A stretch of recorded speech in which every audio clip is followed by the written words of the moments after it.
Is log August 7th, 2016.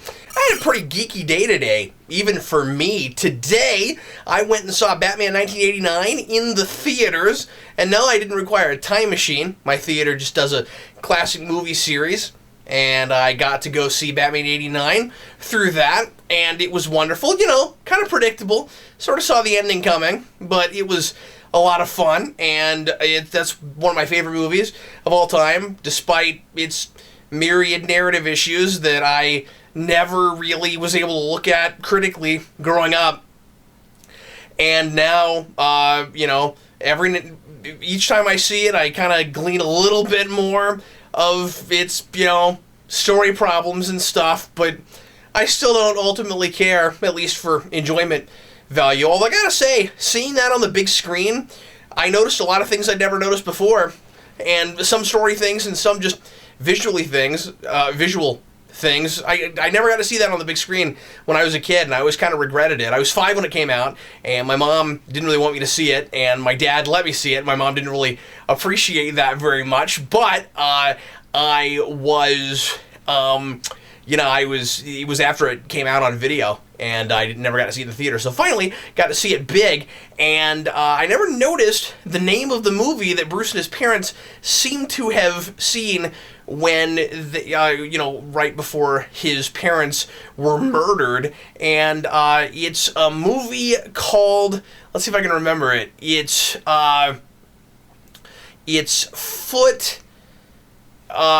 Footlight Frenzy. That's what it's called.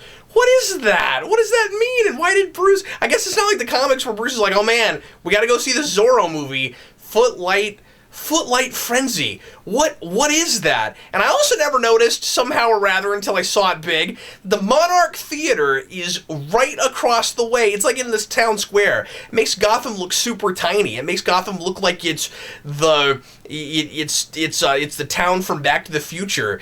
It looks like Hill Valley. And it's like you see this vastness of it, but you never really explore the vastness. We're just always in this one area.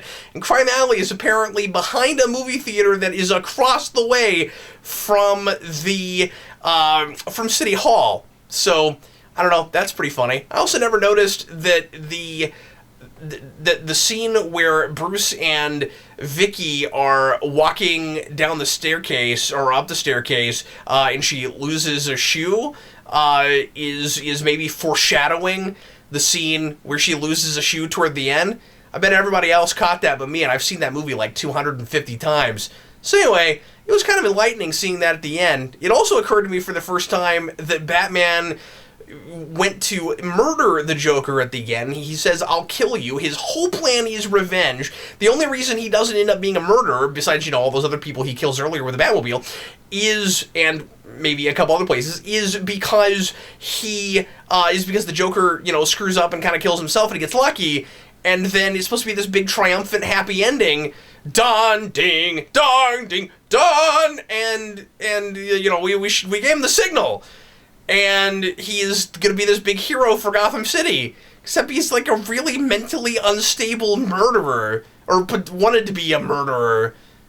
And I guess I always intellectually knew that, but I never really thought about it until now. So, so that's new for me.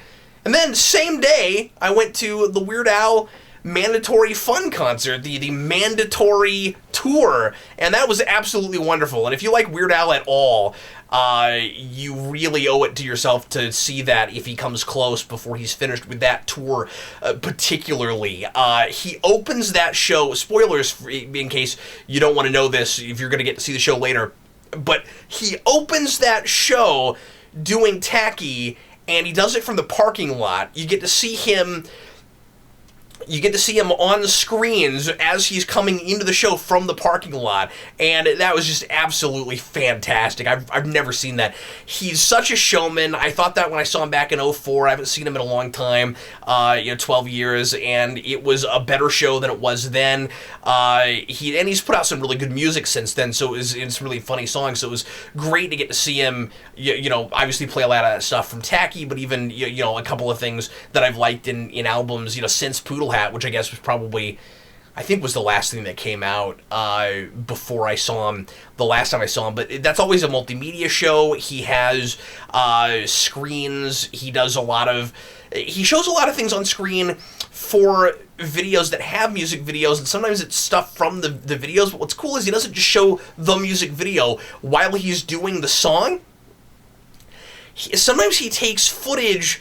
He'll take like extraneous or elongated footage that he still has lying around, and he'll keep going with it. Like when he does "Smells Like Teen Spirit," the tuba thing lingers a little bit longer. And of course, that was in slow motion in the first place, but especially Amish Paradise, the footage of him with the other people with the candles at the end. It looks like they recorded the whole song that way, and he still got the footage from that. So anyway, it's an absolutely wonderful, wonderful show. It's so funny. He's got so much energy and stamina. Like I said, he's an absolute showman. He plays for 2 straight hours. He has no opening act. I saw him from 8 to 10.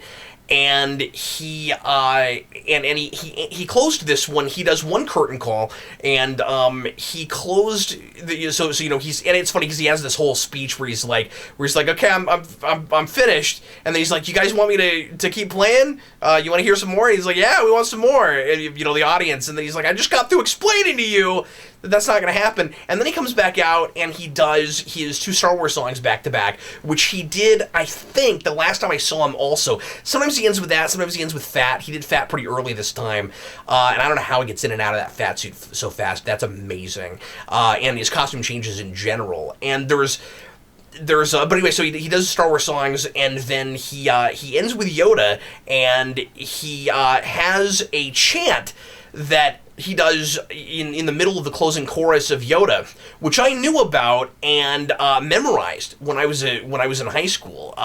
We were trying to get Yoda, me and some friends of mine, in the big spring show that we did in choir for the big rock show, and we memorized the chant for that and did it in that, and unfortunately, our song wasn't picked. I bet these days it would have been. The geeky stuff is so much more in than it used to be, and you know, maybe it was because we weren't good enough, but I sure thought our act was pretty cool. But anyway, Weird Al has elongated that chant by like 3 or 4 minutes. Maybe I'm exaggerating. Maybe it's not quite that long, but I think it is. And there's so much more in it. Like, it opens with I forget how exactly it opens, but then there's this bit right toward the beginning where it's like dit dit da trit na giggity to cut to gotta get it, and I hadn't thought of that in a long time, and it all came back to me. But then and I was chanting it, and there was this woman in the row in front of me who looked behind her, was really surprised that anybody knew it, and then he goes into new stuff I'd never heard before that gets hilarious, and there was some more of the chant that I did know that was interspersed in the midst of the rest of this stuff, and this woman kind of looks at me and smiles, and I said, yeah, I don't know the rest of this. He just keeps going now, and so anyway, that was fun. But when he's doing his costume changes, he's always had a lot of sketches and things on the screen that you watch so that you stay entertained while he's doing that. And there was so much more material this time than I saw last time. In fact, several things I had seen before. Like, he still has the Eminem interview in there, which is hilarious, where Eminem just keeps over and over again saying, you know what I'm saying? You know what I'm saying? My wife and I have been saying that for years, and Jason keeps asking me where it came from, and finally Jason has seen that. By the way, I took Jason, it was just me and him at the show, and he was speechless. He's never seen anything like that, you know, that kind of light show with strobe effects, and he knew nearly every song, and so that was really super cool for him.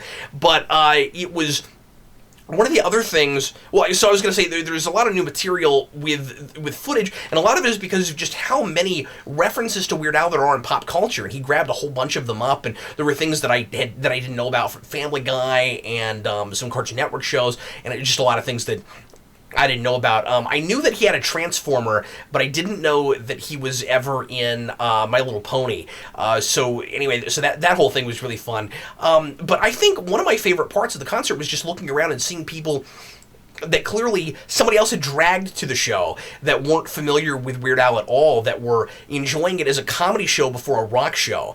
And I was impressed with the sound setup, that it was so easy to understand what Weird Al was saying. And of course, he's extra articulate because he's, his songs, he's cracking jokes and doing parody. And so I just saw a whole lot of people that were clearly laughing at things for the first time that I've known forever. And I kind of saw it in a different light. And there were a lot of things that had never really been all that funny to me in recording that are much, much funnier on stage. So anyway, that was an absolutely wonderful show. It's probably one of the best rock shows I've ever seen. Weird Al is my third favorite rock act, next to They Might Be Giants and R.E.M. And unfortunately, and I've seen Team of G 6 times.